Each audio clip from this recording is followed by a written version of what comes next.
السلام علیکم ورحمۃ اللہ وبرکاتہ۔ کھانا کھانے کے بعد ایک خاص دعا رسول اللہ صلی اللہ علیہ وسلم نے فرمایا، جو کھانا کھانے کے بعد یہ دعا پڑھے گا اس کے اگلے پچھلے سب گناہ معاف ہو جائیں گے۔ کتنی بڑی فضیلت ہے کھانے کے بعد۔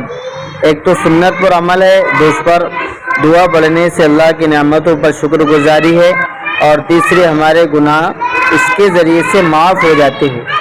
وہ دعا ہے، الحمدللہ الذی اطعمنی ھذا الطعام ورزقنیہ من غیر حول منی ولا قوت۔